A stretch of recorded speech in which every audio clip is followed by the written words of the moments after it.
Hi everyone.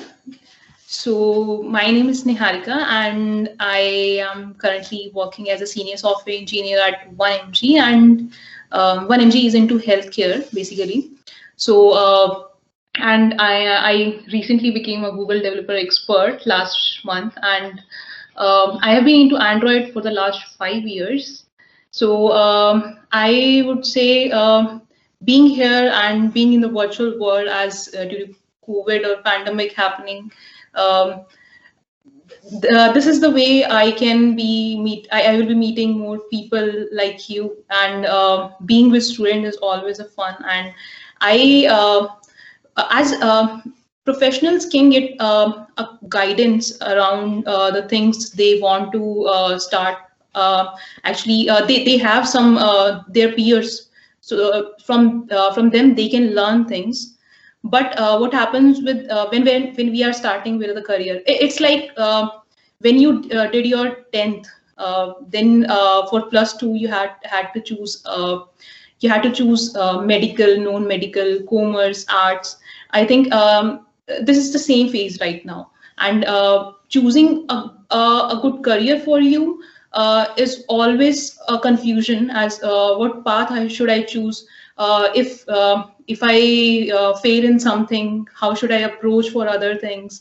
So these questions are always there in your mind, and I think these needs to be answered before anything comes up like मैंने आज आपको ये चीज बोला कि जरूरी नहीं है मैं एक एंड्रॉइड डेवलपर हूँ तो आप एक एंड्रॉइड डेवलपर बनने का कोशिश करें, या किसी को भी सिर्फ 2-3 टेक्नोलॉजीज या प्लेटफॉर्म्स पे अपने आप को रिस्ट्रिक्ट कर लेना चाहिए.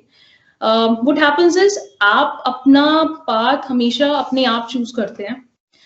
It's just that guidance always comes from other people, but आपको शायद पता होता है कि आपके लिए आपका पैशन क्या है, आप किस चीज के लिए अपना डेडिकेशन दिखाना चाहते हैं. So I have something. Let me share my screen.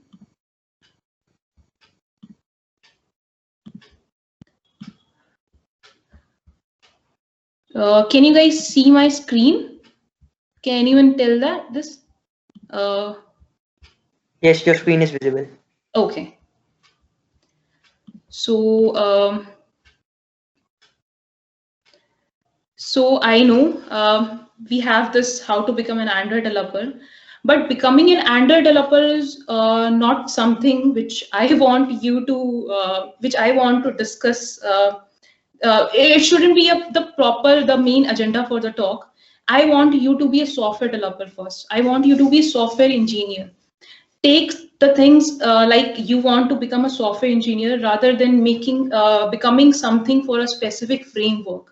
आप सिर्फ एक आप अगर आज ये सोचेंगे कि आप एक एंड्रॉइड लाइन में जाना चाहते हैं, आप एक iOS फील्ड में जाना चाहते हैं, या आप किसी बैकएंड के लिए वेब के लिए जाना चाहते हैं, आप अपने आप को रिस्ट्रिक्ट कर रहे हैं आप उस टेक्नोलॉजी के लिए. ऐसा होता है कुछ टाइम के बाद कि एंड्रॉइड का अब इतना स्कोप नहीं है, या iOS का स्कोप नहीं है, या किसी भी ऐसी टेक्नोलॉजी जिस पे आप काम कर रहे हैं, आप कभी भी उस चीज का इंटरनल्स नहीं जान पाए क्योंकि आपने शुरू से एक पाथ चूज कर लिया उसके लिए. I don't want you to choose that path, that specific path. You choose a generic things, you learn the basic steps to follow in your future, and then go for any specific thing. Then you can work as a back-end developer, front-end developer, and even in any field. I can say if you know the basic principles of that, you can choose any path for yourself. So let's talk about that. So before I any Android or iOS, I want you guys to talk about why software engineering. So if I talk about software engineering, तो आज के time में I think हम लोग सब चीजें जो भी देखते हैं सब कुछ ऑटोमेटेड है. Even if I talk about the people who are working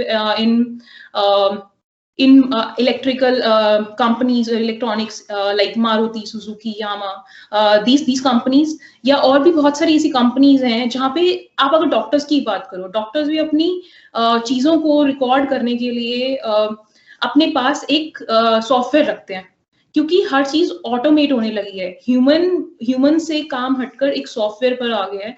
क्योंकि ह्यूमन माइंड का क्या होता है कि हम सब चीजें याद नहीं रख सकते, पर मशीन को एक अगर आप कोई चीज सिखाओगे कि machine has to work this way only, तो वो हमेशा उस तरीके से ही काम करती है।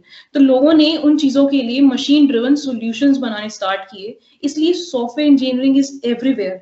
आप कहीं भी किसी भी फील्ड को उठा के देख लीजिए, सॉफ्टवेयर इंजीनियरिंग हर जगह है। और अगर मैं बात करूं मैकेनिकल, इलेक्ट्रिकल, इलेक्ट्रॉनिक्स, आप लोग बहुत सारी अलग फील्ड से भी हो सकते हैं, जरूरी नहीं है आप कंप्यूटर्स फील्ड से ही हो। तो बहुत सारे ऐसे लोग हैं जो कंप्यूटर्स में इंटरेस्टेड हैं करने के लिए, क्योंकि वहां पे वो लोग कहीं ना कहीं, आप हर जगह पे कंप्यूटर से, मशीन से डील करोगे, और मशीन से डील करोगे तो आप किसी ना किसी सॉफ्टवेयर के साथ वर्क कर रहे होगे। यानी आपने एक प्रोग्राम बनाया हुआ है अपने सिस्टम में, और आप उसमें अपना सब काम कर रहे हो, आप चीजों को वहां से ऑटोमेट कर रहे हो, ताकि आप अपने माइंड को उन चीजों से फ्री रख सको। तो हमारा एक प्रॉपर हर चीज हमारी सॉफ्टवेयर इंजीनियरिंग में कन्वर्ट हो गई। अब उसकी बारी आती है कि हमारे पास सॉफ्टवेयर बहुत सारे अवेलेबल हैं, सॉफ्टवेयर प्लेटफॉर्म्स बहुत सारे अवेलेबल हैं। If I talk about Android, iOS, web apps, websites, और any developer, if I talk about the back end or front end guy, anyone. So there are many technologies and many platforms available for you. But if I talk about the mobile smartphones, so I think everyone of you here won't deny this, that everyone is using smartphones. You all have smartphones with you, and even they are cheaper than having a laptop or desktop, or any iPad or something like that. But अगर आपके पास, क्योंकि आप smartphones easily खरीद सकते हो, smartphones में हर चीज available है, so why not go for an application? Why not go for making an application itself? So this idea why people are moving more towards application development, क्योंकि उन लोगों को ये लगता है कि सबके पास स्मार्टफोन्स हैं, और आप कोई ऐसी चीज बनाओगे जो हर कोई यूज कर पाए, हर किसी के पास एक्सेसिबल हो, तो people move towards the application development. Then with application development, ऐसे एंड्रॉयड, iOS, फ्लटर, आपने शायद बहुत सारे नाम सुने होंगे ऐसे, लेकिन जो मेन हमारे नाम निकल के आते हैं वो है Android and iOS, right? So let's talk about, I won't be talking about the technical details for it, but कुछ ऐसी चीजें हैं जो इसके फ्रेमवर्क से रिलेटेड हैं, and you whenever you consider any development on it, you consider some of the points whenever you start working on it. So first one is the source model, which says Android is an open source. With Android, you get code for anything you develop, or for any debugging, or you can do any kind of changes you want to do there, because that is an open source project. But if I talk about iOS is a closed ecosystem. And what do you mean by a closed ecosystem? आपके पास किसी चीज के लिए वो एक restriction दे देता है कि कोड के साथ छेड़ाखानी नहीं कर सकते, आप उसे ये चीज नहीं बता सकते, आप उसमें कुछ भी मैनिपुलेशंस नहीं कर सकते जब तक एप्पल उसको अलाउ ना करे। लेकिन एंड्रॉयड के साथ बहुत सारे OEMs और ये सब लोग, क्योंकि ओपन सोर्स है, तो उसमें चेंजेस करके अपने हार्डवेयर के अकॉर्डिंग बहुत सारे चेंजेस किए हैं। जैसे मैं आपको एग्जांपल दूं तो बहुत सारे ऐसे डिवाइसेस हैं जिन्होंने बैटरी को ऑप्टिमाइज करने के लिए फोन्स के अंदर उन्होंने अपनी डिवाइस के अंदर उसमें बहुत सारी प्रोसेसेस को बंद कर देते हैं। अगर आप किसी एप्लीकेशन को यूज नहीं कर रहे हैं बहुत टाइम के लिए, तो MI क्या करता है, MI है, ओप्पो है, बहुत सारे चाइनीज रोम डिवाइसेस हैं, वो मैनिपुलेट कर देते हैं ताकि आपकी बैटरी ज्यादा बच पाए। तो इसके प्रॉस एंड कॉन्स दोनों ही होते हैं, क्योंकि नोटिफिकेशन और इन सब चीजों में कभी कभी दिक्कत आता है क्योंकि आपकी प्रोसेस ऑलरेडी चल नहीं रही होती। बट येस, बहुत सारे यूजर के लिए फायदे हैं, क्योंकि यूजर को फर्क नहीं पड़ता इतना ज्यादा इफ ही और शी इज नॉट नोटिफिकेशंस, और many other things are there. But open source होने की वजह से बहुत सारी possibilities हो गई हैं, जिसकी वजह से अलग अलग डेवलपर्स या अलग अलग OEMs अपने तरीके से उन चीजों को चेंज कर सकते हैं। Then we have the language. So Android when it started with if you know about Java, so if anyone is working with Java, he can easily work in Android. And now if you start working on it, or the people who are working on it, they work on Kotlin, as now Google recommend Kotlin to be used. But I won't see many differences when there are many optimizations, there are many improvisations there. But अगर आप जावा में काम कर रहे हो या Kotlin में, तो ऐसा कुछ नहीं होता. लोगों के दिमाग में ये चीज होता है कि मैंने जावा से स्टार्ट किया था तो मैं कॉटलिन में काम कर पाऊंगा या नहीं. तो ऐसा कुछ भी नहीं है. इवन अगर आपको कॉटलिन जावा नहीं भी पता, you can just start from Kotlin itself. तो आपको इस चीज के बारे में सोचने की ज्यादा जरूरत नहीं है. Then we have customisability. जैसे मैंने आपको बोला, Android is an open source, तो एंड्रॉइड में आपको कस्टमाइज करने के लिए बहुत सारी चीजें अवेलेबल हैं, लेकिन एप्पल में बहुत रिस्ट्रिक्टेड ऐसे फीचर्स हैं जो आप कस्टमाइज कर सकते हैं. क्योंकि एप्पल इस चीज को अपनी साइड, एप्पल अपने पास कंट्रोल रखता है हर चीज का, ताकि वो एक मोनोपोली बना के रखे, कि एक कंट्रोल बना लिया उसने कि जो भी चीजें जाएंगी वो मेरे से होकर जाएंगी, और उसकी वजह से वो ज्यादा सेफ गार्ड रखता है चीजों को. और क्योंकि ज्यादा कस्टमाइजेबिलिटी नहीं है, ओपन सोर्स नहीं है, तो I could say iOS is more secure than this Android.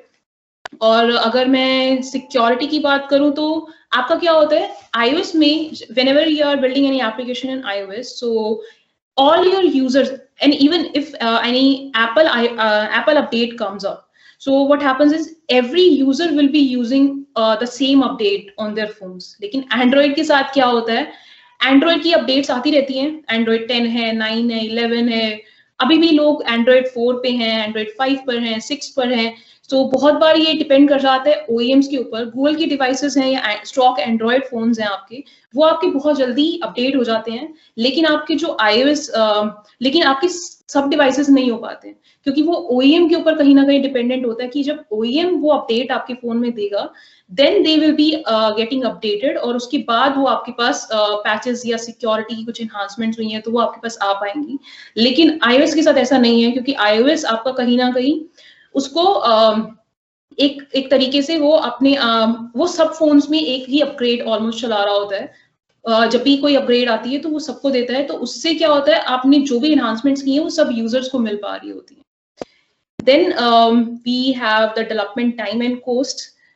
आपको पता ही है, जैसे कि एंड्रॉइड के साथ बहुत सारे प्लेटफॉर्म्स हैं इस टाइम पे, बहुत सारे API लेवल्स हैं, और आप जब डेवलपमेंट करते हैं तो आपको सब चीजों को ध्यान रखना पड़ता है. लेकिन iOS की मैं बात करूं तो iOS पे ऐप बनाना थोड़ा सा इजी हो जाता है, क्योंकि वहां पर ज्यादा आपको API लेवल्स या ये सब चीजें ऐसा कुछ है नहीं. उनकी अपडेट्स, ऐसी अपडेट्स बहुत कम आती हैं, और वो लोग, उनको ये इश्यूज टैकल नहीं करने पड़ते. तो कहीं ना कहीं थोड़ा सा एंड्रॉइड में डेवलपमेंट टाइम एंड कॉस्ट ज्यादा है comparatively to iOS. Release cycles, जैसे कि सिक्योरिटी का मैंने आपको बताया, जिसमें OEMs के ऊपर कहीं ना कहीं चीजें डिपेंड कर रही होती हैं, और iOS में चीजें पहले आ जाती हैं, और सबको iOS में चीजें एक साथ सबको मिल रही होती हैं. तो कहीं ना कहीं एंड्रॉइड के पैचेस OEMs के ऊपर डिपेंड कर रहे होते हैं कि कब वो उसमें अपडेट आपके फोन में वो भेजेंगे, ताकि आप लेटेस्ट अपडेट्स को अपने फोन में एंटरटेन कर पाएं, उससे आप और चीजों को डेवलप कर पाएं या देख पाएं, ये नए फीचर्स का फायदा उठा पाएं. Then we have app publishing. So we have Google Play Store for Android and App Store for iOS. और कहीं ना कहीं Google Play Store पर पब्लिशिंग और सब चीजों के लिए आपकी कॉस्ट बहुत कम है. So if you have you just have an idea for any application कि मुझे ये बनाना है, और आप बहुत कम कॉस्ट में उसे पब्लिश कर सकते हैं, और उसके बाद you can just maintain that.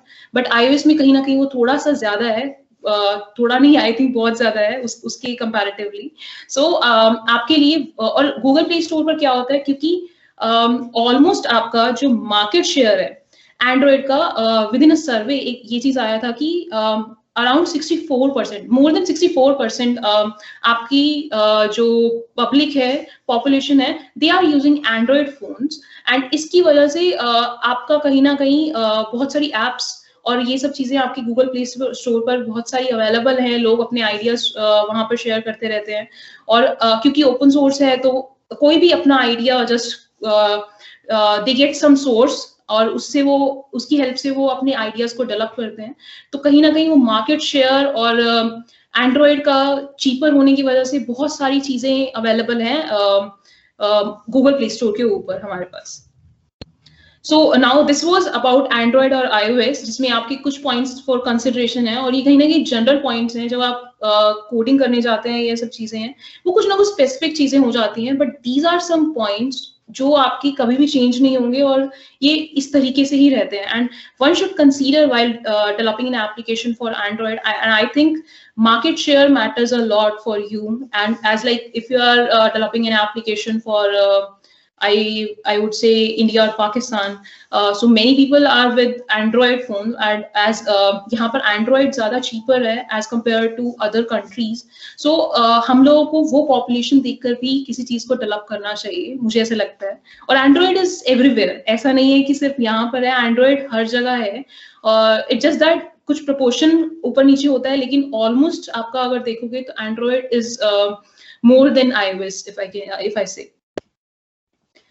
Now why I won't say किसी को भी Android development क्यों choose करना चाहिए, मैं अपने reasons आपको देती हूँ कि why I chose Android development when I became Android developer 5 years back. So I would say as one point I already mentioned कि आपके पास जो मार्केट शेयर है वो 65% अबव है, और स्मार्टफोन्स शायद कोई भी यूज, स्मार्टफोन सबके पास है, और Android smartphones are cheaper than iOS, so you can use it easily. और आपका गूगल प्ले स्टोर पर you can easily just make an application, क्योंकि कोड ओपन सोर्स है और आप उसमें मैनिपुलेशंस और आप उससे सीख कर और चीजें इजीली बना सकते हो।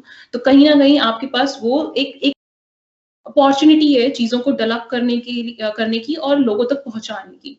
And then I would say if I talk about the community reach, I haven't seen a community reach more than better than Android, क्योंकि Android में आपके पास बहुत सारे Slack groups available हैं जहां आप just एक question पूछते हैं, people are there to help you out actually, क्योंकि बहुत सारी एप्लीकेशंस लोग बना रहे हैं, क्योंकि उसकी मेजॉरिटी है, कहीं ना कहीं ये सब चीजें आपस में जुड़ी हुई हैं।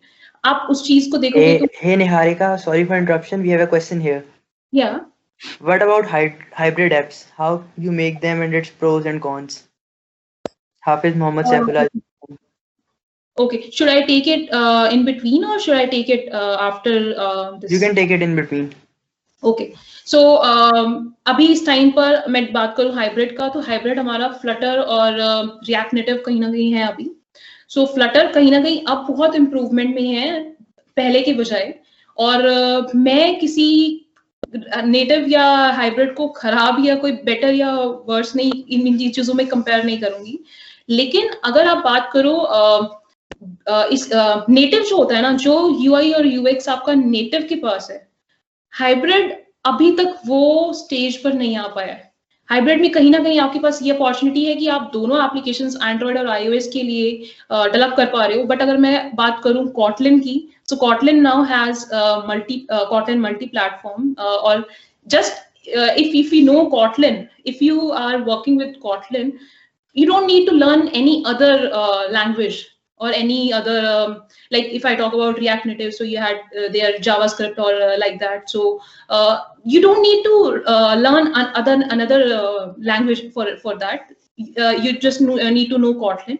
You worked on native, and then you can switch to Kotlin multi platform for Android and iOS itself. But आपकी और उससे आपका नेटिव फील भी रहेगा।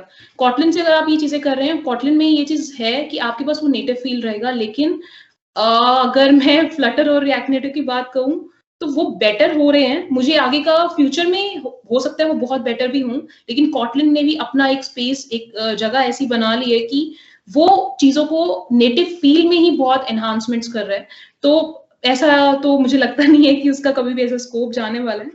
और नेटिव फील का, क्योंकि आप जब एक यूजर है, आप खुद, अगर मैं आपकी बात करूं, आप जब एक वेब में ऐप चलाते हैं, मोबाइल वेब में आप ऐप चलाते हैं, या आप एक नेटिव फील के साथ ऐप चलाते हैं, तो मुझे लगता है कि जो एक्सपीरियंस एक नेटिव ऐप का रहता है, वो कभी भी एक हाइब्रिड ऐप या एक मोबाइल वेब ऐप नहीं दे सकती। So I think I have answered the question, or do you want more clarification on it?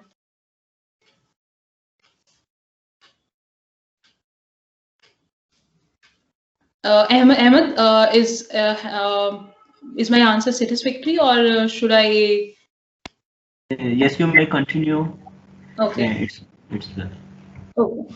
So as I was talking about why Android development, so if I talk about the community outreach, we have many Slack groups. We have if I talk about Twitter, you have many influencers posting. Even they post a single problem they are facing, and they share their learnings. You will find many articles.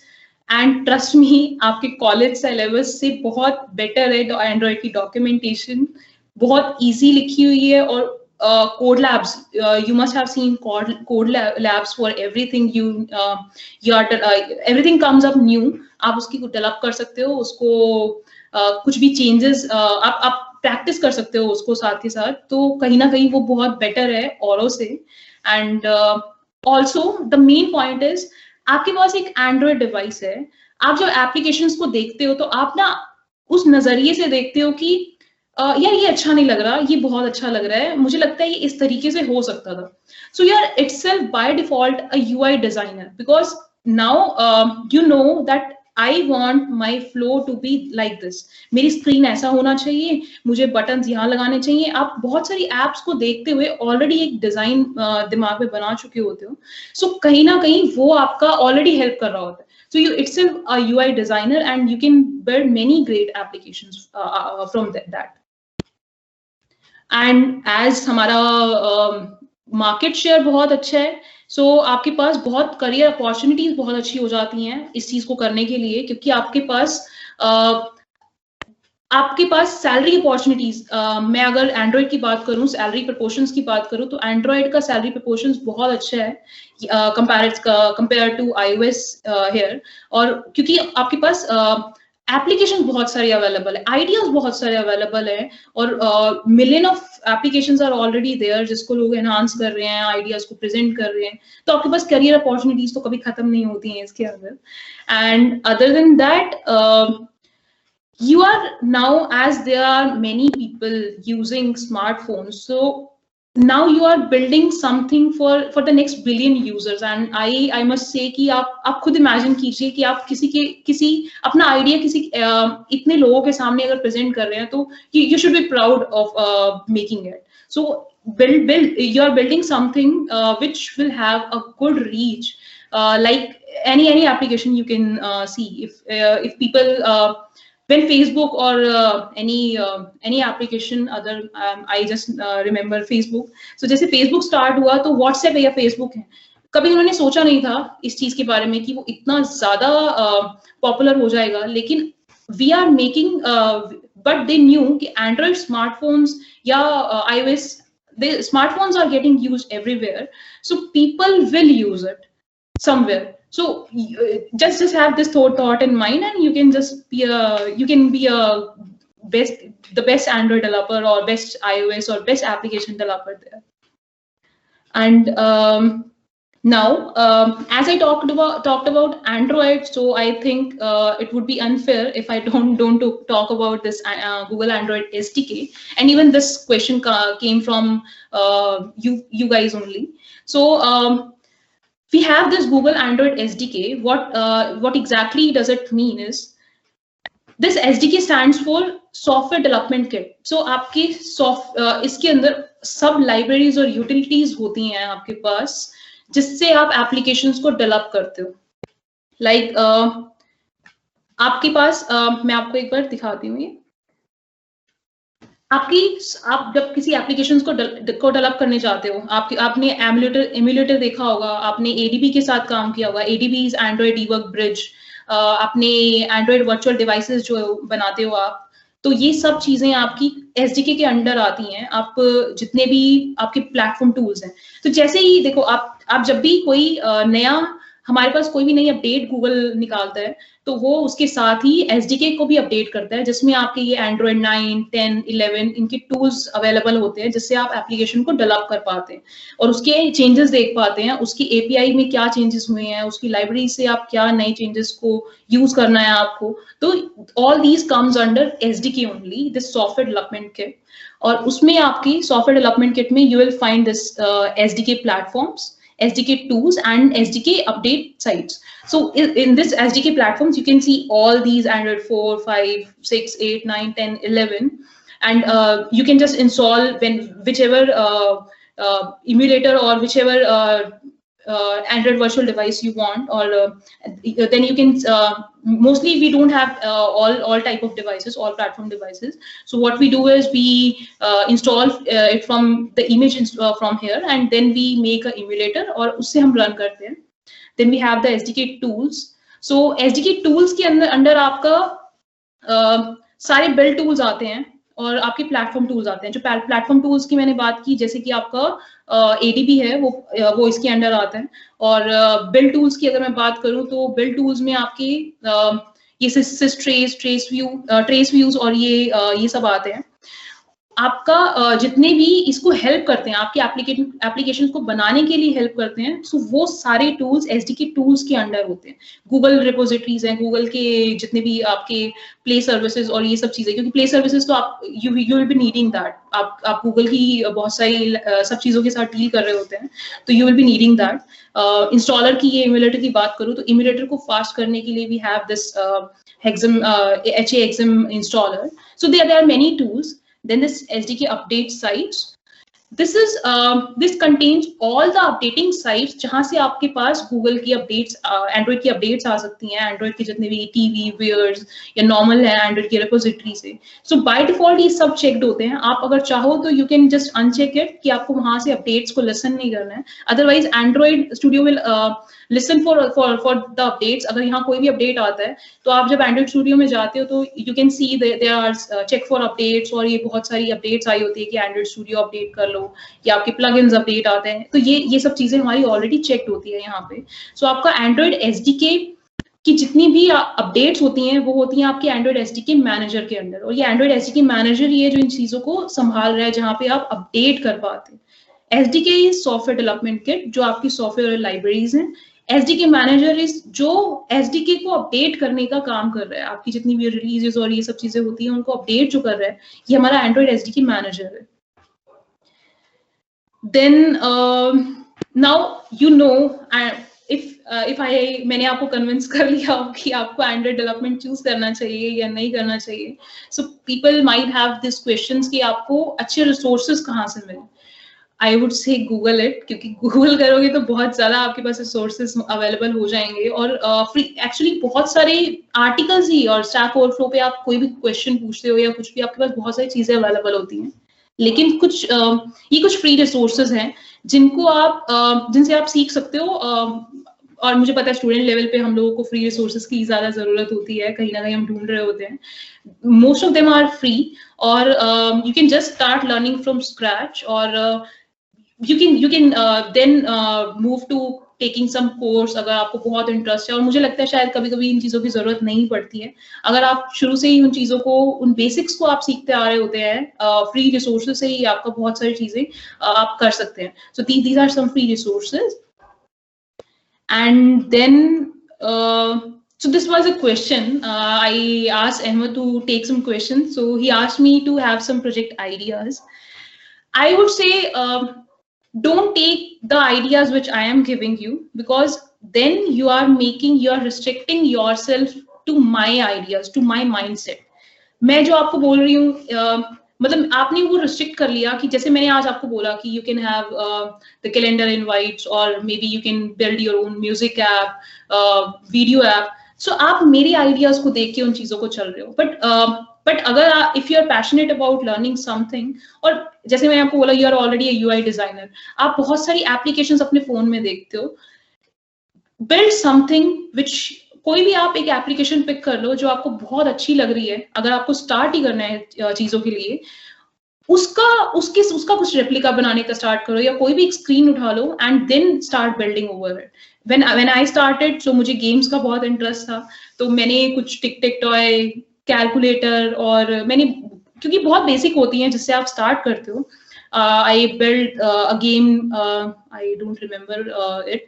So एक game था जिसमें हम birds को, एक fruits और toys आ रहे हैं, उन्हें फ्रूट्स कलेक्ट करने होते थे, और टॉयज जितने भी हैं उनको just they need to be passed on. So ऐसी गेम्स बनाई जिनको, क्योंकि ऐसी चीजें हम देख रहे थे, तो मुझे होता था कि यार these are some interesting things. And I would say even one of my reason for choosing Android was I am a very evergreen person. I don't like black and white things in my life. तो मुझे कहीं ना कहीं वो चीज था कि आप कोई भी छोटी सी चीज एक फिक्स करते हो, you can just see on your mobile device, or you can just build something out of it. Or and then even within few seconds you are just seeing your changes there. So this was one of my reason. So now we have talked about Android stuff. I don't want you to just be specific about Android. I want you to learn some basic or general principles which should be followed in any field, whether you are a singer. I know engineers can do anything. Even you are a singer, dancer, or artist. Artist can be anyone. You are good at anchoring or hosting, or any field. I think some basic principles are there. और पता नहीं मुझे लोग उसके बारे में क्यों नहीं बात करते हैं, क्योंकि anyhow आप जब पढ़ना स्टार्ट करेंगे किसी चीज को, when you start learning something, आप उसको सीखोगे, क्योंकि आपको कोई चीज आपके पैशन की, आप किसी चीज को अगर किसी चीज के लिए पैशनेट हो ना, तो आप कहीं ना कहीं सीख ही जाओगे इवेंचुअली उस चीज को. लेकिन शायद स्टूडेंट लेवल पे हमें कोई ये नहीं सिखाता कि हमें एक्चुअल लाइफ में उन चीजों को, कुछ बेसिक रूल्स हैं जिनको फॉलो हमेशा करना चाहिए. सो ये क्वेश्चन बहुत ज्यादा हमेशा हमारे माइंड में होता है कि एक रोड मैप क्या होता है एक बेटर डेवलपर बनने के लिए. I'm not talking about सिर्फ Android developer. I'm talking about even a better person in life, or a better professional person. So just start understanding what you love, because if you don't know, और आप सिर्फ इसलिए कर रहे हैं क्योंकि आपको बीटेक की है और आपको मेरे दोस्त कर रहे हैं, ये नहीं होना चाहिए माइंड के अंदर. क्योंकि मे बी आपको कुछ और अच्छा लगता था और आपने जस्ट एक ऐसा फील्ड चूज कर लिया जो आपको पता ही नहीं है. मतलब आपको ऐसा है बस ठीक है मुझे पैसे कमाने हैं, और लेकिन इन चीजों से क्या होता है, आफ्टर अ टाइम आपको ऐसा लगने लगता है कि लाइफ में कुछ इंटरेस्टिंग नहीं है करने को. आप शायद उसमें कुछ इनोवेट नहीं कर पाओगे. आप काम जरूर करोगे लेकिन आप कुछ इनोवेशन नहीं कर पाओगे. उसमें मजा नहीं है, उसमें बिल्कुल भी मजा नहीं है. तो आप अपना इंटरेस्ट जानो पहले, और वो कोई भी फील्ड हो सकता है. उसको एक इस तरीके से मत बनाओ कि दुनिया में भाग रहे हैं सब तो मुझे भी ये चीज करनी ही है. ये चीज नहीं होना चाहिए माइंड में. आपका इंटरेस्ट आपको पता लग जाता है, then just fall in love with it, और I can bet you this will be the best relationship you will ever gate.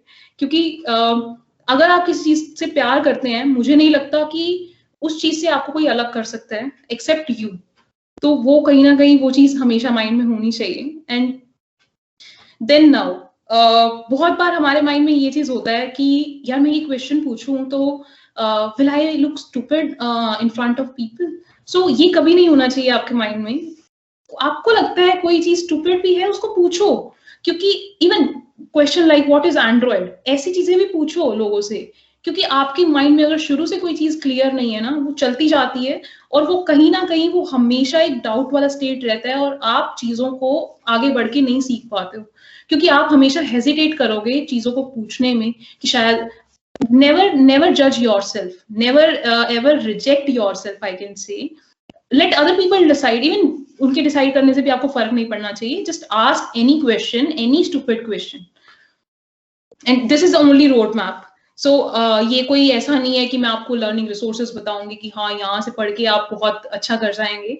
ऐसा कभी भी नहीं होना चाहिए ये वाला चीज. क्योंकि आप जिस स्टेज पर इस टाइम पर हैं, आपके माइंड में सिर्फ ये होना चाहिए कि किसी चीज के लिए मैं पैशनेट हूँ और कितना क्यूरियस हूँ. अगर आपने वो चीज जान ली, आई वुड से आपका किसी का कंपटीशन ना कभी खुद से ही होता है, ये चीज बहुत ये चीज ट्रू है कहीं ना कहीं, because if you start accepting yourself as your competition कि मुझे रोज इम्प्रूव करना है, तभी आप इम्प्रूव कर पाएंगे, क्योंकि लोग तो कुछ भी कर रहे हैं, बहुत सारे लोग बहुत सारी चीजें कर रहे हैं इस टाइम पे, और आप हर एक के साथ टैकल नहीं कर सकते।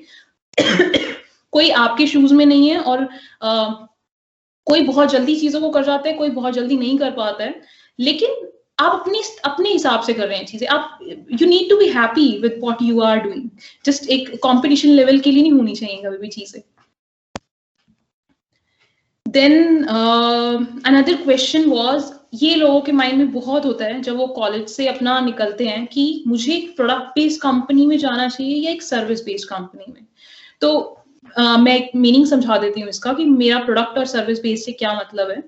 So service based companies like TCS, Infosys, जो कंपनीज और कंपनीज को सर्विसेज प्रोवाइड करती हैं, तो क्या है वो, जैसे कुछ सॉफ्टवेयर या कुछ ऐसा बना रही हैं जो और प्रोडक्ट कंपनीज यूज कर रही हैं, और कहीं ना कहीं उसमें पॉपुलेशन बहुत ज्यादा होती है, एम्प्लॉयज बहुत ज्यादा होते हैं, उनकी बहुत ब्रांचेस और ये सब कुछ आपको मिलेगा, और वो बहुत सारे मल्टीपल कंपनीज के साथ डील कर रही होती हैं। वो B2B डील कर रही होती है। आपने शायद ये B2C और B2B वर्ड सुना होगा। तो बिजनेस टू बिजनेस डील कर रही होती है वो डायरेक्टली कस्टमर। मान लो मैंने कोई एप्लीकेशन है, वो मैं सीधा यूज कर रही हूँ, तो वो मैं B2C हूँ, मतलब एक बंदे ने, एक प्रोडक्ट कंपनी ने वो चीज बनाई और मैंने सीधा उसे यूज किया, तो this is B2C, business to customer और business to client you can say. और सर्विस में आप एक कंपनी सीधा दूसरी कंपनीज के साथ डील कर रही होती है। तो इसमें प्रोडक्ट कंपनी में क्या होता है, उनका खुद का एक प्रोडक्ट है जिसपे वो फोकस करके उस चीज पर काम कर रहे हैं। वो एक या दो प्रोडक्ट्स हो सकते हैं, जैसे गूगल का है, या मैं अपनी कंपनी की बात करूं, हम लोग हेल्थ केयर के अंदर हैं, तो हम लोग हमारी एक एप्लीकेशन है जिसपे हम काम करते हैं। हमारा कुछ और आइडिया नहीं है, हमारा यही एक आइडिया है जिससे हम यूजर्स के साथ जिस एप्लीकेशन पे हमारी पूरी कंपनी काम कर रही है। Now there are few things you should consider कि जब भी आपको कोई प्रोडक्ट या सर्विस बेस्ड कंपनी का ऑफर हाथ में होता है या आपके पास कोई अपॉर्चुनिटी आती है, तो लर्निंग कर्व की अगर मैं बात करूं, ये मेरी थर्ड कंपनी है where I am right now, and if I talk about the learning curve, आपको कभी कभी क्या होता है सर्विस बेस्ड कंपनीज के अंदर, क्योंकि ऑलरेडी चीजें इस्टेब्लिश्ड हैं, आपको शायद उतना एक्सपोजर नहीं मिल पाता, या आप किसी एक छोटी टीम में काम कर रहे होते हैं और आपके पास शायद मेंटेनेंस वाला काम आ जाता है या कुछ भी ऐसा होता है। लेकिन अगर आप एक प्रोडक्ट बेस्ड कंपनी में हैं, तो कहीं ना कहीं आपको जो ग्रोथ वहां मिलती है, आपको स्क्रैच से प्रोडक्ट बनाने को मिलता है, and you get to know the things like कि इसका UI/UX कैसा होगा, इसके अंदर चीजें एक प्रोडक्ट में कैसे चीजें, मैं अगर एक बात करूं कि एक ऐसी एप्लीकेशंस की जो एक क्लोथिंग एप्लीकेशन है, कि इसमें कैसे आप कपड़े खरीद रहे हो और उसके बाद कैसे कार्ट में जा रहा है, कैसे पेमेंट हो रहा है, so you will know every in and out of that application. तो आपका जो एक लर्निंग कर्व होता है वो शायद थोड़ा नहीं, आई थिंक बहुत far better than a service based company. Then I talk about the work-life balance. So for this point, I would say I would give a mark to service-based company, क्योंकि वहाँ एक 9 to 5 job है। आपको 5 बजे की या 6 बजे के बाद आपको लैपटॉप खोलने की जरूरत नहीं है। अगर किसी को वैसी चिल लाइफ चाहिए तो I think they can go for service-based company.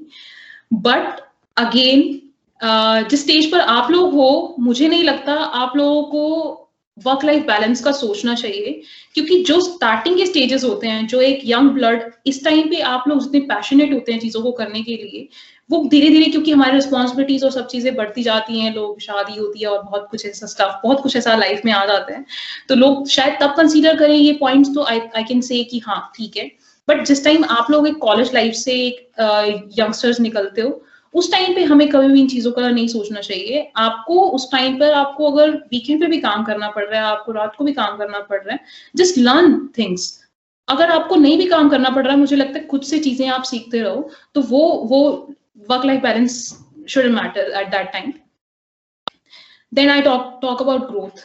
अगर लर्निंग कर्व किसी का अच्छा है तो ऑब्वियसली ग्रोथ भी अच्छा होगा। मैंने अपनी कंपनीज में ही बहुत लोगों को नॉर्मल डेवलपर, जूनियर डेवलपर से लीड बनते हुए देखा है जस्ट 1.5 years में।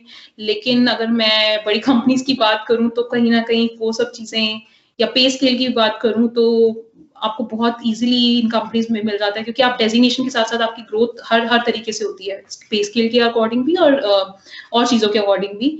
तो कहीं ना कहीं वो चीज भी आपका प्रोडक्ट बेस्ड कंपनी में बहुत ज्यादा रहता है। और मुझे लगता है सबका होता है कि हाँ आप जूनियर है तो एंड सीनियर बनना है हमें, या अलग अलग अपॉर्चुनिटीज के साथ जाना है, या टीम संभालनी है, ये सब पॉइंट्स हमारे हमेशा माइंड में होते हैं। तो आपको कहीं ना कहीं ग्रोथ बेटर मिलता है एक प्रोडक्ट बेस्ड कंपनी के अंदर। Then job security obviously service based company के अंदर ज्यादा होगी, क्योंकि उनका क्या है, अगर मेरा प्रोडक्ट है वो प्रोडक्ट ही नहीं चला, क्योंकि हम एक प्रॉपर एक फोकस करके एक ही प्रोडक्ट पे काम कर रहे हैं, वो नहीं चला तो कंपनी बंद है, उसमें कुछ भी नहीं चलेगा। लेकिन एक अगर सर्विस बेस्ड कंपनी की मैं बात करूं तो उसमें आपका हमेशा, क्योंकि वो दूसरी कंपनीज के साथ ही दूसरे कंपनीज को प्रोडक्ट्स सर्विसेज प्रोवाइड कर रही है, तो अगर एक कंपनी नहीं भी चल रही है तो उनके पास और कंपनीज अवेलेबल हैं, तो जॉब सिक्योरिटी आपकी कहीं ना कहीं सर्विस बेस्ड कंपनी में ज्यादा रहती है। बट इसको भी मैं कॉन्ट्राडिक्ट करूंगी यहाँ पर कि अगर if you are learning good, if you are doing good in your life and you know many things, you have, जिस पे भी आपने काम किया अभी तक आपको उसके बारे में अच्छे से पता है, आज अगर कंपनी बंद होती है तो आपको कल सोचने की जरूरत ही नहीं है, मतलब you will get a better job than this, क्योंकि आपकी जो लर्निंग्स हैं दैट मैटर्स। तो आपने अगर अच्छे से काम किया है, अच्छे से सीखा है, उसको शुरू से चीजों पे काम किया है, तो मुझे लगता है वो सिक्योरिटी भी मैटर नहीं करती है, आपको नेक्स्ट डे नया जॉब मिल जाएगा। तो ये भी नहीं होना चाहिए। बट हाँ, ये पॉइंट्स आपके हमेशा कुछ एक टाइम के बाद आते हैं लाइफ में कि आपको ये सब कुछ सोचना पड़ता है, बट वो कब सोचना है ये आपके ऊपर डिपेंड करना चाहिए कि अभी मेरे लिए ये मैटर करता है या नहीं करता है। देन फिक्स जॉब रिस्पॉन्सिबिलिटी या मल्टीटास्किंग, जैसे अभी 9 to 5 की बात हुई, वैसे ही आपका सर्विस बेस्ड कंपनी के अंदर आपके पास एक फिक्स जॉब है। मान लो आप किसी एक फीचर पर काम करते हो, भाई आपका यही काम है, you don't need to work for other things, you don't need to care about other things कि मेरा काम हो गया, मैंने अपना टास्क कर दिया, अब रिलीज हो रही है या सॉफ्टवेयर अच्छा सही से है या नहीं है, बग्स आ रहे हैं किसी और के, मुझे लेना देना नहीं है, आप लैपटॉप बंद करके कहीं भी जा सकते हैं। लेकिन अगर आप एक प्रोडक्ट बेस्ड कंपनी में हैं, you are responsible for each and every small task, क्योंकि आप उसका शायद UI UX भी देख रहे होंगे। ऐसे भी प्रोडक्ट्स हैं जहाँ पे सिंगल डेवलपर्स काम करते हैं, वो UI UX भी देख रहे होते हैं, वो टेस्टिंग भी कर रहे होते हैं, वो हर फीचर का आपस में इंटरडिपेंडेंसी क्या है या कोई भी, तो वो हर चीज को देख रहे होते हैं। तो वो कहीं ना कहीं मल्टीटास्किंग होते हैं। और अगर आप इस पॉइंट को भी देखेंगे तो मल्टीटास्किंग अगर आप ऑलरेडी बन चुके हैं तो आपके पास अपॉर्चुनिटीज लाइफ में बहुत सारी खुल जाती हैं, जिससे आप कहीं भी किसी भी फील्ड में आगे जा सकते हैं। तो मल्टीटास्किंग मुझे तो लगता है अच्छी चीज है, बाकी it's about perception only. Then the hostile culture, so मैंने ये फील किया है, I being in a product company, ऐसा कुछ आपके पास नहीं है कि आपको फ्लेक्सिबल आवर्स हैं, आपकी कोई वेकेशंस या आप कोई भी ऑफ या लीव्स ले रहे हैं, कोई नहीं गिनता, कितनी भी लीजिए, उनको सिर्फ मतलब है आप काम कैसा कर रहे हैं, उनको ये भी मतलब नहीं है आप कैसे कपड़े डाल के आ रहे हैं, या आप हर दिन पार्टी मूड में रह सकते हैं, आप जस्ट शॉर्ट्स में जा सकते हैं। तो कोई ऐसा पर्टिकुलर आपकी रूल्स नहीं बने हुए कि आपको इसी टाइम पे आना है, इसी टाइम पे जाना है। आपको the only thing matters is the work. आप अगर काम उसको 10 दिन का काम 4 दिन में करके दे रहे हैं, 6 दिन आप आराम से मस्ती कीजिए, कोई दिक्कत नहीं है उसमें। So these are some points जो आपको कंसीडर करने चाहिए। और ये आपकी प्रायोरिटीज हमेशा चेंज होती रहती हैं आपके टाइम के साथ, आपके एक्सपीरियंस के साथ, आपकी एज के साथ। लेकिन आपको अभी क्या चूज करना है वो आपको उसके तरीके से देखना चाहिए कि आपके पास अभी क्या अपॉर्चुनिटीज अवेलेबल हैं और मैं इस टाइम पे ये चीजें टैकल कर सकता हूँ या नहीं कर सकता हूँ। देन अदर थिंग इज, ये क्वेश्चन मुझे बहुत बार बहुत लोगों ने पूछा है कि मैं इम्प्रूव कैसे कर सकता हूँ, मैं कोडिंग तो कर रहा हूँ। Anyone can be a coder, I can say. आपने एक छोटा सा कोड भी लिख दिया, हम उसको कोडर या डेवलपर नाम दे देते हैं। लेकिन what matters is how efficiently you are writing a code. आप कितना अच्छे से किसी कोड को लिख पा रहे हैं वो मैटर करता है। और कोड भी छोड़ो, आप लाइफ में किसी चीज को किस तरीके से कितना अच्छे से बेटर कर पा रहे हैं। ह्यूमन बींग्स तो सभी है ना, लेकिन कोई किसी तरीके से जाना कैसे जाता है।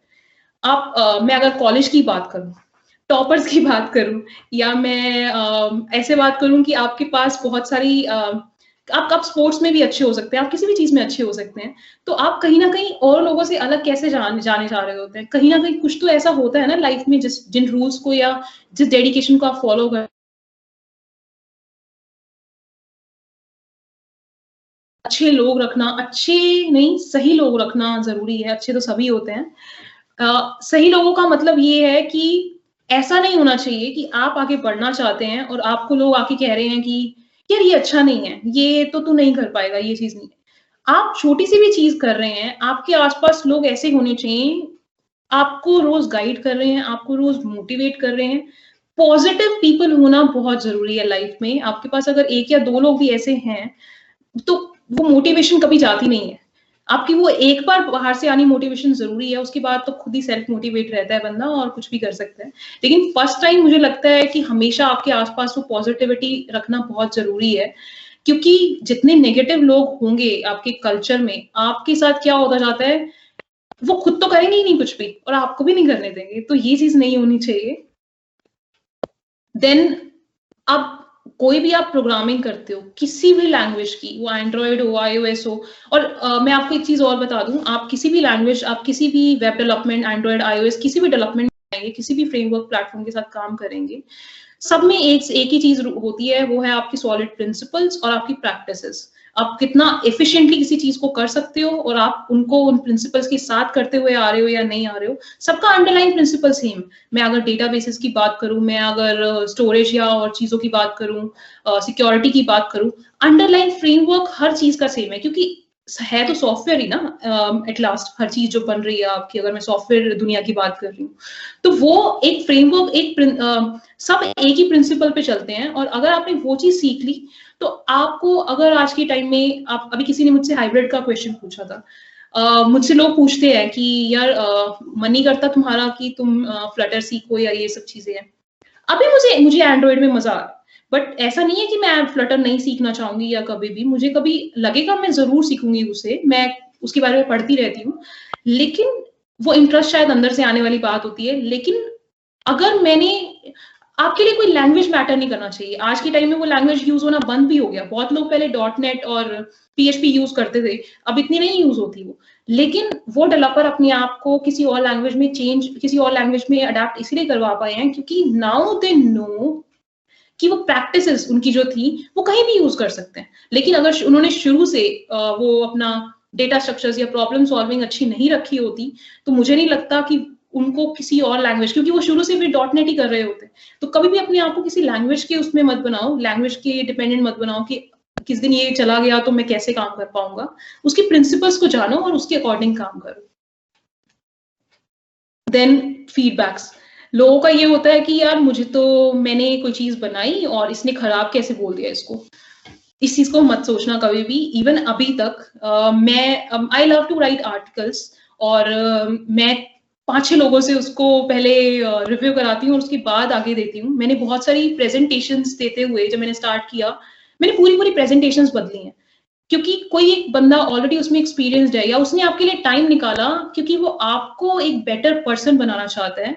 तो हमेशा फीडबैक्स को, कंस्ट्रक्टिव फीडबैक्स लो कि ये मेरे लिए कुछ, मेरे टाइम निकाला है तो इसने मेरे लिए लाइफ में कुछ अच्छा किया है। अगर आप इस चीज को लेके चलोगे तो आपको हमेशा इंप्रूव ही करोगे लाइफ में।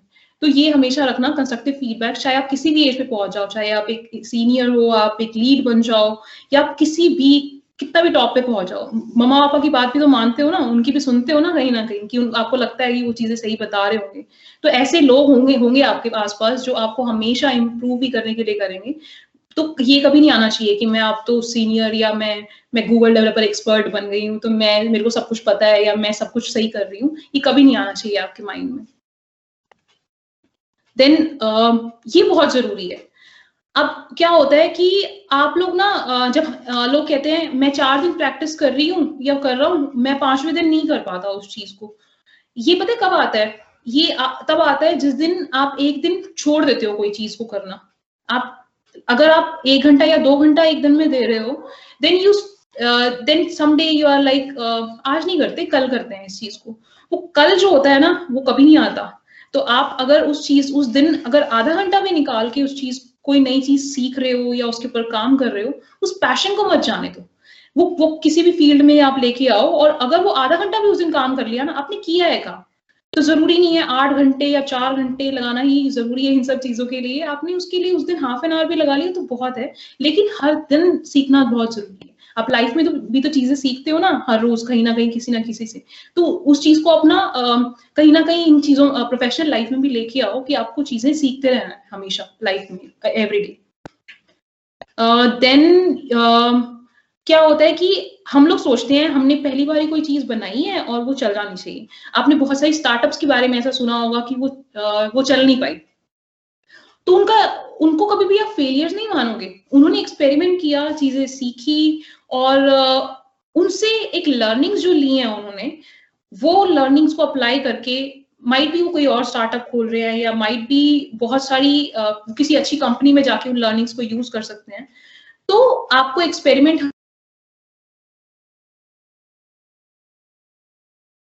मे बी आपने you have used a library, बहुत सिंपल सा एग्जांपल है, आपने कोई फ्रेमवर्क ही यूज किया और आपको लगता है थोड़े टाइम बाद कि यार ये तो सही नहीं चल रहा था, मैं इसकी जगह शायद कुछ और यूज कर सकता हूँ। सो देन कोई बात नहीं, जस्ट नाउ यू नो कि अगर आपके पास नेक्स्ट डे कोई आता है ना नेक्स्ट टाइम कि इस चीज को यूज करते हैं, आप ये देखो कि अब आपको ये पता है कि उस चीज को यूज क्यों नहीं करना है। तो हमेशा हर चीज को एक लर्निंग लेके चलो, और उससे आप लोगों को सिखा सकते हो कि ये चीज यूज करनी है या ये चीज यूज नहीं करनी है। Then you have it's okay to fail, क्योंकि आपके फेलियर से ही बहुत सारी चीजें चेंज होती है लाइफ में। मैं एक यूनिवर्सिटी टॉपर हूँ, मैं अपनी एक स्टोरी बता रही हूँ छोटी सी। मैं एक यूनिवर्सिटी टॉपर हूँ, गोल्ड मेडलिस्ट हूँ मैं अपने बैच की। और उस टाइम पर क्या था कि एज अब आपने टॉपर सुना है तो आपका तो ऐसे होगा, सबका ऐसे होता है कि यार इसकी तो बेस्ट प्लेसमेंट होनी चाहिए थी कंपनीज के अंदर। सो आई डिड डिप्लोमा। मैंने 12th नहीं किया था, मैंने डिप्लोमा किया था अपने टाइम में। और उस डिप्लोमा की वजह से मैं लास्ट राउंड में एचआर मुझे ये चीज बोल देता था कि आप इतना दूर तक आके से गए, आपके रिज्यूमे में किसी ने डिप्लोमा नहीं देखा। तो मुझे बुरा लगता था। मतलब मैं इतने बीटेक, आईटीसी, इलेक्ट्रॉनिक्स, इन सब बच्चों से निकल के लास्ट राउंड में पहुंची हूँ, सारे क्रैक करके, बहुत बड़ी बड़ी कंपनीज के लिए, सैमसंग, बहुत सारी ऐसी कंपनीज थी, मैं नाम नहीं लेती हूँ, नाम नहीं लूंगी अभी, लेकिन उसमें मुझे लास्ट राउंड में ये बोलने को सुनने को मिलता था। तो उस टाइम पे यू आर कंप्लीटली डिवास्टेटेड कि आपके साथ हो क्या रहा है, क्योंकि आपके दिमाग में एक स्ट्रेस होता है कि यार लोग क्या सोचेंगे कि मैं कर ही नहीं पाई, मतलब मैं ऐसी चीजों की वजह से रह गई हूँ अपनी लाइफ के अंदर। लेकिन मेरे शायद पेरेंट्स ने मुझे एक चीज सिखाई थी कि जस्ट डू योर पार्ट। आप अगर हार्ड वर्क कर रहे हो ना लाइफ में किसी चीज को लेकर, वो ही लर्निंग शायद आपकी कहीं ना कहीं आपकी एक अपॉर्चुनिटी बन जाती है लाइफ के अंदर। और आप मानोगे नहीं, 1-1.5 साल बाद ही, 1.5 years after, I started getting the calls from the same companies, and even I have got calls from Microsoft, Google, Amazon, LinkedIn, इन companies, but there are many personal reasons के एनसीआर में रहना है ये वो, तो बहुत सारी ऐसी चीजें हैं। बट उस फेलियर ने, शायद मैं उस दिन अगर रुक जाती ना, तो मेरे को ऐसा लगता है, या मैं ये सोच लेती कि यार मैं नहीं कर सकती चीजें, ठीक है कुछ और चूज कर लेते हैं। बट वो पैशन ने शायद मुझे आगे बढ़ने दिया, और मैं शायद कुछ अच्छा कर पाई अपनी लाइफ में। शायद मुझे लगता है मैं कुछ अच्छा कर रही हूँ, बट हाँ वो फेज आना शायद जरूरी था मेरी लाइफ में। अदरवाइज इजीली मिल जाती हैं जो चीजें, उनकी शायद कदर नहीं होती, और मुझे इसलिए बहुत कदर है जो भी मुझे रोज मिलता है या मिल रहा है, जितना प्यार मुझे लोगों से मिलता है। तो ये कहीं ना कहीं एक रीजन है। नाउ अब आपका गोल्स जो होते हैं ना, आपके पास बहुत सारी चीजें हैं लाइफ में कि मैं ये भी कर लूं, मैं वो भी कर लूं, मैं ऐसा भी कर सकता हूँ यार, मैं तो इस लाइन में भी जा सकता हूँ। मैं छोटे से एग्जांपल लेती हूँ, मशीन लर्निंग है, बहुत स्कोप है, एंड्रॉइड कर रहे हैं लोग, बैकएंड का बहुत स्कोप है यार, मतलब बैकएंड में नहीं जाते हैं लोग। मैं आपको एक चीज बता रही हूँ, आप इनमें से कोई भी एक गोल अपना सेट कीजिए, क्योंकि आपने अपने लिए कोई गोल सेट कर लिया ना, जो अच्छे बच्चे होते हैं मतलब जो अपनी लाइफ में ऑलरेडी उन चीजों को हार्डवर्क और डेडिकेशन के साथ कर रहे होते हैं, उनका कोई कंपटीशन नहीं होता। You are the only competition, जो मैंने अभी बात बोली थी, अपने आप, अपने लिए आप खुद के कंपटीशन हो, आप अपने आप से अपने आप को रोज कंपेयर करोगे। लेकिन और वो बच्चे कहीं मार नहीं खाते, किसी भी लाइन का स्कोप नहीं, आप नहीं डिसाइड कर सकते कि आज मैकेनिकल का स्कोप नहीं है या इंस्ट्रूमेंटेड, पैशनेट होके कर रहे हो ना, हर फील्ड का स्कोप है और आप किसी भी फील्ड में एक्सेल कर सकते हो, बस आपकी डेडिकेशन चाहिए वहां पे। एंड लास्टली मुझे लगता है इन सब चीजों को करने के उसमें एक गोल हमारे हमेशा रहना चाहिए कि ये थोड़ा सा ऑफ टॉपिक है इन सब चीजों से, बट मुझे लगता है ये सबसे ऊपर की चीज है। उन पेरेंट्स का शुक्रिया करना जिन्होंने आपको हमेशा चीजें एक बेटर पाथ पे जाने के लिए सिखाई हैं। आप किसी भी फील्ड में अच्छा करोगे ना, आप बचपन में अगर एक आउट ऑफ 10 अच्छे मार्क्स लेके आ रहे हो, या आप किसी स्पोर्ट्स या कंपटीशन में जीत के आते थे, तो जो शायद उनको फील होता है वो किसी को फील नहीं होता है। मुझे लगता है अगर आप वो चीज कर रहे हो ना, तो कभी भी रीपे नहीं कर सकते उन लोगों को, लेकिन ये चीज हमेशा रहनी चाहिए कि आपको उनके लिए कुछ करना है लाइफ में, अपने से ऊपर होकर कहीं ना कहीं। इसलिए कभी भी डिमोटिवेट नहीं होना कि मेरी जॉब नहीं लग रही, मैं ये नहीं कर पा रहा, मैं वो नहीं कर पा रहा। आप उनको देखो, रोज पॉजिटिव हो कि वो आपके ऊपर इतनी होप रखते हैं, तो कहीं ना कहीं आप चीजों को कर ही जाओगे। पॉजिटिविटी रहती है ना आसपास, और वो हमेशा आपको पॉजिटिव बोलेंगे, ऐसा नहीं बोलेंगे कि तू कुछ नहीं कर सकता है, कुछ भी गुस्से में बोल रहे, लेकिन कभी भी ऐसा होता नहीं है। So you should have this goal eventually, then you are the master of your own destiny. I would say मैं आज आपको आके गाइड कर सकती हूँ, या मेरे बाद कोई और भी आएगा, या आप किसी से भी गाइडेंस लोगे ना, तो बहुत लोग आएंगे आपको कि यार ये कर ले, वो कर ले, लेकिन आप अपनी डेस्टिनी के ना खुद मालिक हो। आपको पता है कि आपको चीजों को कैसे ड्राइव करना है अपनी लाइफ में, आप खुद एक ड्राइवर हो उसके। डिसाइड करो, फेल हो उस लाइन में, और जिस टाइम आप कॉलेज लाइफ से निकलो, कभी ये मत सोचो कि यार मैंने ये चूज किया तो मैं फेल हो जाऊंगा तो लोग क्या सोचेंगे या कुछ भी। ये एज है, ये रिस्क लेने की एज है। आप कुछ भी बिजनेस करना चाहते हो, बट बिजनेस भी तब कर पाते हो जब आपके पास एक्सपीरियंस हो, तो एक्सपीरियंस लेना बहुत जरूरी है चीजों के लिए। लेकिन अपनी डेस्टिनी खुद बनाओ, लोगों पे रिलाई मत करो कि इसने कुछ मुझे बताया तो मैं उस तरीके से चल लेता हूँ। अपने हिसाब से देखो आपके गोल्स क्या है लाइफ की, आपको पैशनेट क्या चीज करती है, उन चीजों से अपना चीजें सीखना स्टार्ट करो। Then these are some links जहाँ आप मुझे कांटेक्ट कर सकते हो। और थैंक यू मुझे इतनी देर सुनने के लिए। और मेरी आज थोड़ी आवाज भी, मेरी तबीयत ठीक नहीं है, बट मैं पता नहीं मुझे मेरी आवाज कैसे आ रही होगी वहां पे, तो थैंक यू फॉर दैट। और आप मुझे कभी भी कनेक्ट कर सकते हो कहीं पे भी, मैं ट्राई करती हूँ मैं सबको रिप्लाई करूँ अपने टाइम के अकॉर्डिंग जिस तरीके से होता है। सो किसी भी, आपको कभी भी मैं रिज्यूमेस भी पास करती हूँ, कभी आपको ऐसा भी हो कि आप कुछ अच्छा कर रहे हो, आपको किसी कंपनीज में अगर मेरे रेफरल्स होंगे, I will do that as well. And yeah, thank you.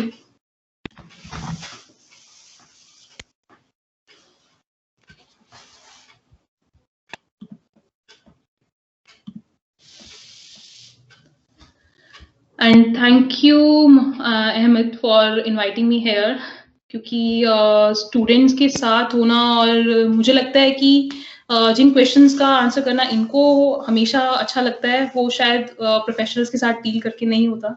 क्योंकि यहाँ पे कहीं ना कहीं आप लोग आते हो और आपके जो क्वेश्चंस होते हैं ना, वो एक्चुअल क्वेश्चंस होते हैं, वो एक जिससे, क्योंकि इस टाइम पे हमें गाइडेंस की बहुत नीड होती है। आप किसी भी पाथ को चूज करने जा रहे हो तो आप किन चीजों का ध्यान रखो, ये शायद बहुत जरूरी होता है, मुझे लगता है। सो या, आपके कुछ और क्वेश्चंस हैं तो आप लोग मुझसे पूछ सकते हैं।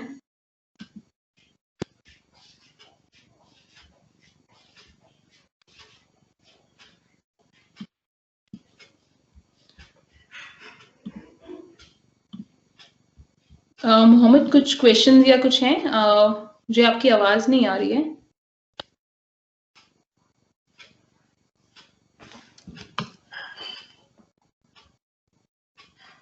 I guess he's not around.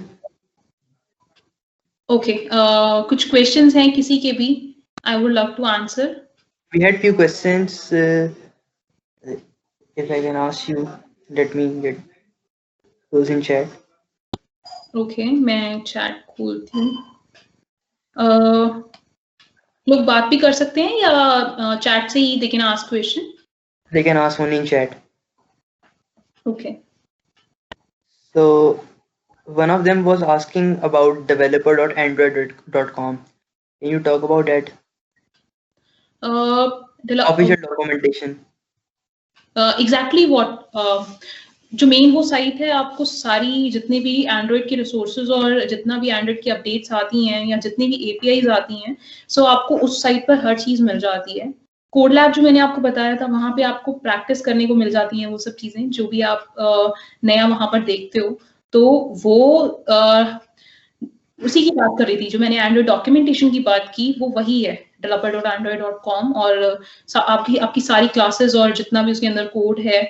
और जब भी आप किसी चीज को, एंड्रॉइड नहीं, हमेशा उनके इंटरनल्स को जानने की कोशिश करो। जरूरी नहीं है आपको हर चीज पता हो, लेकिन जो चीजें पता है उसके बारे में आपको कॉन्फिडेंट होना बहुत जरूरी है। आप जो भी चीजें सीख रहे हो उनको हमेशा एक इस तरीके से सीखो कि कोई आपसे पूछे तो आपको ऐसे हो कि आप ये चीज क्यों यूज कर रहे हो, you should be confident about it कि मैं इसलिए यूज कर रहा हूँ और मेरे ये सब यूज केसेस पूरे हो रहे हैं।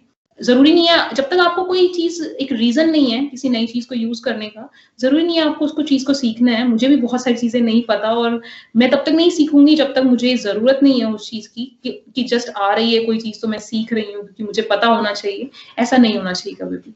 तो अपना उस एंड्रॉइड डॉक्यूमेंटेशन से जो जो चीजें आपको लगता है आपने कोड में कर रहे हो या चीजें हैं, वहां से आप सीखो, वहां से आप एक्चुअल जानो कि एंड्रॉइड ने इसको क्यों लेके आया है, तो उसके बाद चीजों को इम्प्लीमेंट करना स्टार्ट करो।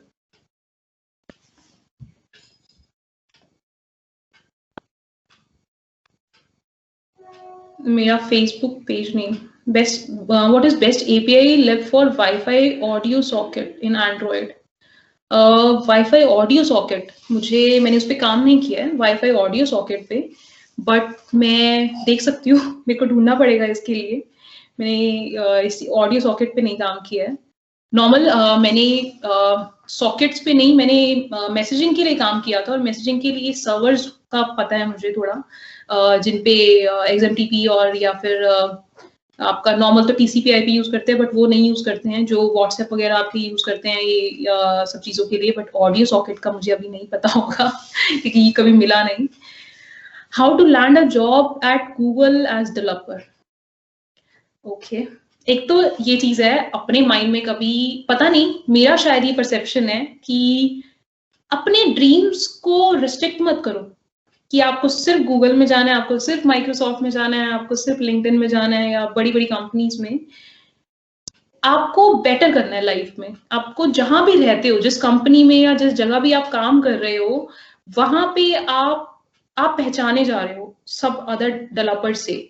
मुझे लगता है वो शायद मेन मोटिव होना चाहिए। और जहां तक बात है गूगल की, चलो मैं वो क्वेश्चन भी आंसर कर देती हूँ। आपका डेटा स्ट्रक्चर्स प्रॉब्लम सॉल्विंग बहुत अच्छी होनी चाहिए। एज अ सॉफ्टवेयर इंजीनियर सबसे बड़ा, इवन अगर मैं एज एन एंड्रॉइड डेवलपर भी वहां पर इंटरव्यू देती हूँ तो कहीं ना कहीं वो, क्योंकि सब सॉफ्टवेयर इंजीनियर्स हैं, उनके लिए वो प्रॉब्लम सॉल्विंग स्किल्स मैटर करती हैं।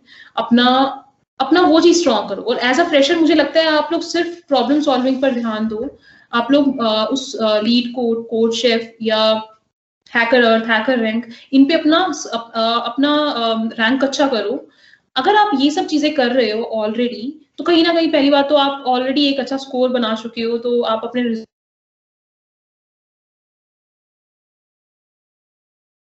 ऑलरेडी इतने अच्छे क्वेश्चंस कर चुके हो, तो वहां के क्वेश्चंस भी आप सॉल्व कर लोगे। वो डायनामिक प्रोग्रामिंग और इन सब चीजों पर फोकस करते हैं। और थोड़ा एक्सपीरियंस डेवलपर के लिए कहीं ना कहीं वो आ जाता है कि आपको सिस्टम डिजाइन की, जैसे एक व्हाट्सएप है, मैं आपको आज बोलूँ कि आपको व्हाट्सएप बनाना है, आपको फेसबुक बनाना है या इंस्टाग्राम बनाना है, आप क्या कैसे डिजाइन करोगे इन सब चीजों को, तो ये क्वेश्चंस कहीं ना कहीं आ जाते हैं वहां पे। Thank you Niharika, thanks.